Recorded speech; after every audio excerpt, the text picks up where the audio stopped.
Bonjour à tous, nous commençons le troisième Pérec, Pérec Gimel, à la première Mishnah. Comme nous l'avons vu, lorsque deux témoins se présentent au Beddin, au tribunal, et que les témoins vont dire « nous avons vu la nouvelle lune », c'est-à-dire la lune réapparaître, c'est donc une preuve que nous devons fixer aujourd'hui Rosh Chodesh, le premier jour du mois.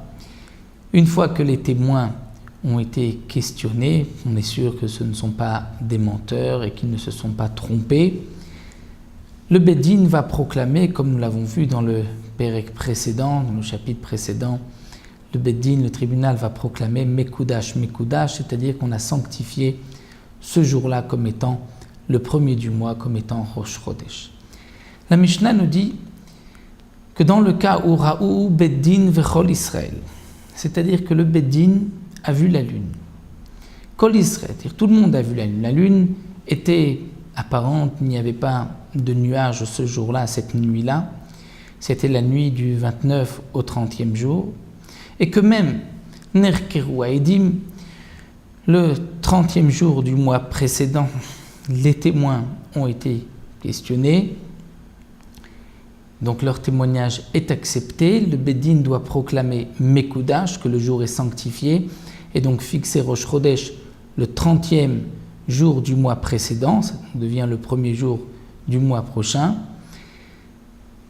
Velo ispiku lomar Mekudash. Mais le Beddin n'a pas eu le temps de dire Mekudash Atchecha Shecha, qu'il fait déjà nuit.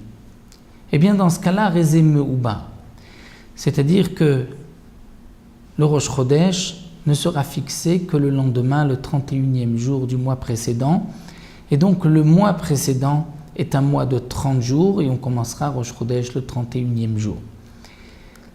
Comme le Barthénora nous l'explique, dans la Mishnah, on nous enseigne ici deux points. Tout d'abord, lorsque le Beddin et tout Israël ont vu la lune, on aurait pu penser, nous explique le Barthénora, qu'étant donné que tout le monde a vu la lune ce jour-là dans la nuit du 29 au 30, donc il est évident que Rosh Chodesh c'est le 30e jour du mois, donc on va fixer aujourd'hui comme étant le premier jour du mois suivant. Et bien malgré tout, puisque le Beddin n'a pas encore pu dire Mekudash et que la nuit est tombée, on fixera Rosh Chodesh le lendemain, bien que évidemment on aurait dû le fixer aujourd'hui. Et comme nous l'avons vu, bien sûr que Rosh Chodesh dépend de la décision du Beddin. Et même si le Beddin se trompe, ou même si le Beddin va fixer volontairement Rosh Chodesh le lendemain, dans le ciel, c'est ce que le Beddin a fixé qui fait office de loi.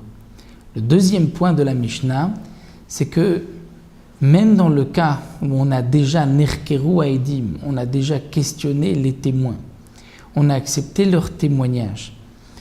Et donc on aurait pu penser que le fait d'avoir accepté leur témoignage, c'est comme le début de la sanctification du mois, et que même si on n'a pas eu le temps de dire Mekudash, on pourrait dire que Rosh Chodesh c'est aujourd'hui. Non, puisque la nuit est tombée et qu'on n'a pas eu le temps de dire Mekudash, on fixera Rosh Chodesh le lendemain. Ça c'est donc le premier point que la Mishnah nous enseigne. Deuxième point, Ra'ou Beddin Bilvad. Dans le cas où il n'y a que le Beddin, le tribunal, qui a vu la lune dans la nuit du 29 au 30, et on ne peut pas la nuit siéger comme Beddin, on ne peut pas, parce qu'on a vu la lune, dire Mekudash.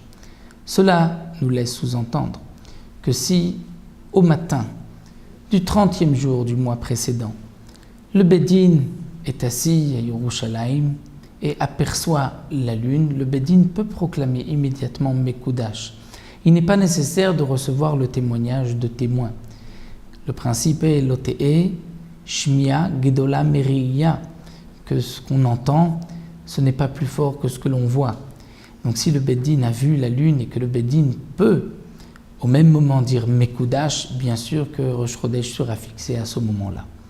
Mais lorsque le Beddin a vu la lune la nuit et qu'on ne peut pas sanctifier la lune la nuit, il faudra donc le lendemain siéger.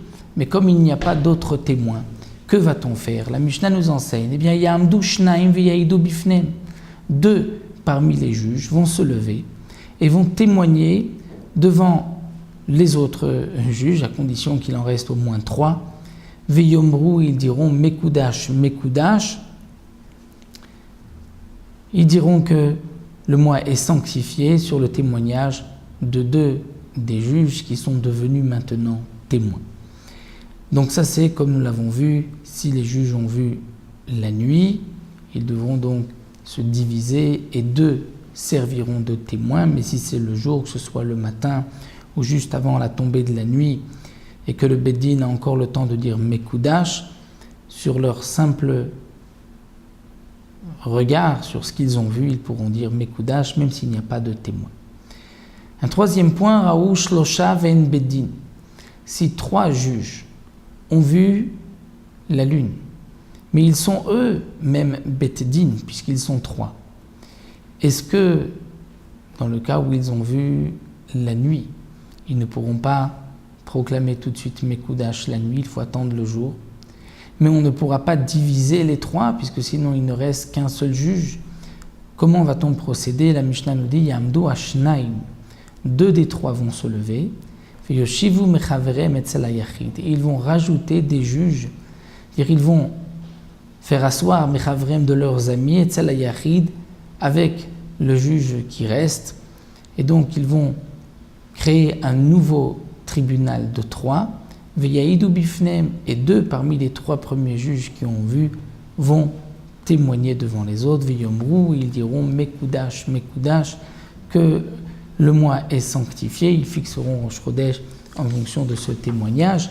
She'en hayachid neman al yedei atzmo, puisque un seul n'est pas neman, un seul n'est pas cru et un seul ne peut pas siéger comme Beddin.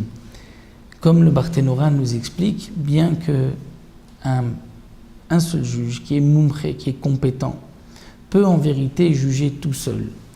Mais pour la sanctification du mois, pour fixer Rosh Chodesh, on ne peut pas le faire tout seul, il faut être au moins 3. Comme on l'apprend du Passouk, qu'il n'y a pas plus grand que Moshe Rabbeinu, et pourtant Hachem lui a dit « Tu ne pourras pas juger tout seul, fixer Rosh Chodesh, il faut qu'un tribunal siège avec toi. » Donc voici pour cette première Mishnah où nous avons vu comment le Beddin donc va procéder lorsque le Beddin lui-même a vu la lune.